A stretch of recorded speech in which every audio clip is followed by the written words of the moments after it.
પાદરાના પિંડાપા ગામે વાકડ પ્રદેશ માળી સમાજ દ્વારા સમાજ જાગૃતિ મહાસંમેલન યોજાયું। વડોદરા જિલ્લાના વાકર પ્રદેશ માળી સમાજ પાદરા દ્વારા મહાશિવરાત્રિના પાવન દિવસે જાગૃતિ મહાસંમેલનનું ભવ્ય આયોજન કરવામાં આવ્યું। આ મહાસંમેલન પાદરા તાલુકાના પિંડાપા ગામ ખાતે યોજાયું, જેમાં સમાજના અગ્રણીઓ, યુવાનો અને મહિલાઓ મોટી સંખ્યામાં ઉપસ્થિત રહ્યા હતા। કાર્યક્રમ દરમિયાન વધતી મોંઘવારીને ધ્યાનમાં રાખીને સમાજના પ્રસંગોમાં થતી આર્થિક તકલીફો અંગે ચર્ચા કરવામાં આવી। સમાજ પર વધતા ખર્ચના બોજને ઓછો કરવા માટે કેટલાક મહત્વપૂર્ણ ઠરાવો બંધારણ રૂપે પસાર કરવામાં આવ્યા। લગ્ન પ્રસંગે વર પક્ષ તરફથી અનાવશ્યક ખર્ચ ટાળવા મંગળસૂત્ર તથા ચાંદીના છડા અથવા પાયલ ઝાંઝરી આપવાની વિનંતી કરવામાં આવી। વધુ ખર્ચાળ ભેટો અને ઢોલધામથી દૂર રહી સરળ રીતે લગ્નવિધિ કરવાની અપીલ કરવામાં આવી। તે ઉપરાંત મરણ પ્રસંગે ફૂલનો હાર લાવવા અનુરોધ કરાયો, પરંતુ સાડી, શાલ, ધોતી વગેરે લાવવાની પરંપરા ટાળવા અને તેના બદલે શોકગ્રસ્ત પરિવારને આર્થિક સહાય આપવા સમાજને પ્રેરણા આપવામાં આવી। સમાજ દ્વારા લેવામાં આવેલા આ નિર્ણયોને યુવાનો અને મહિલાઓએ હર્ષોલ્લાસ સાથે વધાવ્યા હતા। સમાજમાં એકતા, સહકાર અને આર્થિક સજાગતા વધારવા આ મહાસંમેલન મહત્વપૂર્ણ સાબિત થયું છે। દારૂ પીને આવે પછી જેમ તેમ ગાળો બોલે, જેમ તેમ વર્તન કરે, પછી એ બધી વસ્તુથી તમારા બાળકોની ઉપર પણ એવી ખરાબ જ અસર પડશે। તમારું બાળક પણ એવું જ બનશે, તમારું બાળક પણ આગળ જઈને એ જ વસ્તુ કરશે જે તમે કરો છો। એટલા માટે તમે જો નશો કરો છો તો તમે એક પ્રતિજ્ઞા લઈ લો કે આજથી આ ભેસાસુર દાદાના મંદિરે જ નશાને છોડીને જઈશ। ભેસાસુર દાદાના મંદિરે જ એ દારૂ છે, તમે જે પણ કંઈ ખાવ છો એ બધું વસ્તુ છોડીને જઈશ। તમે નશો મૂકશો તો જ તમારું ઘર આગળ વધશે ને તો જ આપણો સમાજ પણ આગળ વધશે, બરાબર? એટલા માટે આપણે શિક્ષણ અને નશો એ બંને ઉપર કામ કરવાનું છે। તમે તમારી દીકરીને કે તમારા છોકરાને ભણાવીને આગળ સારું શિક્ષણ આપો છો તો માત્ર તમારું નામ રોશન નહીં થતું, આખા સમાજનું નામ રોશન થાય છે। આખા સમાજને ગૌરવ થાય છે કે તમારા બાળકો ભણીને આગળ વધે છે। અત્યારે છોકરીઓ ખાલી કામ કરવા માટે નથી, અત્યારે છોકરીઓ પ્લેન પણ ચલાવે છે અને ટ્રેન પણ ચલાવે છે। એટલે તમે એવી રીતે શિક્ષિત કરો છોકરીઓને કે એને બે જણસ એ પોતે લઈ કમાઈને લાવી શકે, હમેવાળા પાસે આપણે માંગવું ન પડે, બરાબર છે?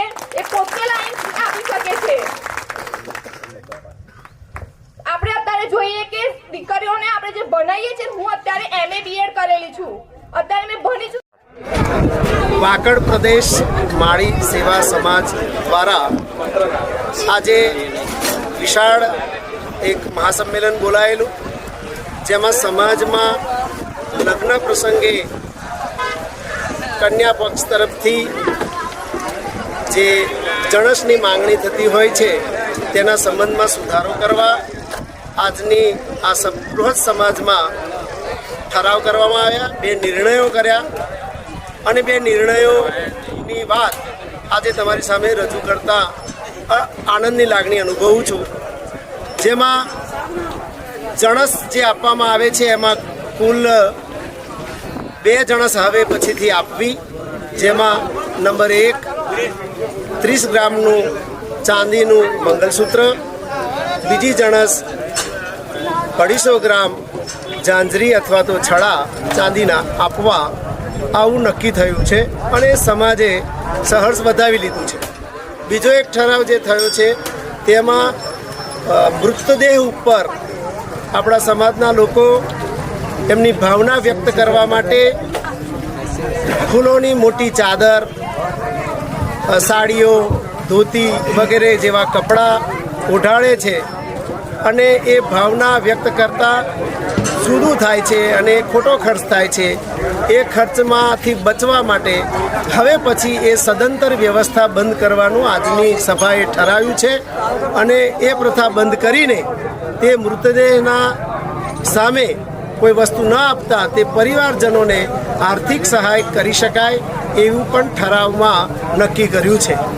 આમ 2 પ્રકારના ઠરાવો આ વાકડ પ્રદેશ માળી સમાજ સેવા સંગઠને સમાજ સામે રજૂ કર્યા એને સમાજે સ્વીકારી લીધા. આ એક ગૌરવની ઘડી હતી, સમાજના વિકાસની ઘડી હતી. સમસ્યાઓ આવે છે તેની સામે બચવા માટેનો કારગત ઉપાય આજે સમાજે શોધી નાખ્યો છે. એટલે હું સમગ્ર સમાજને લાખ લાખ અભિનંદન આપું છું. આ ઉપરાંત આ સમાજની આ કમિટીએ આગામી દિવસોમાં એક કાર્યક્રમ ઘડી કાઢ્યો છે.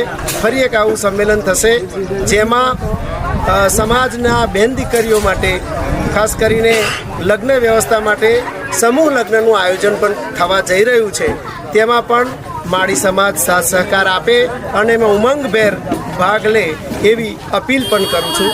સૌને વંદન. ભારત માતા કી જય.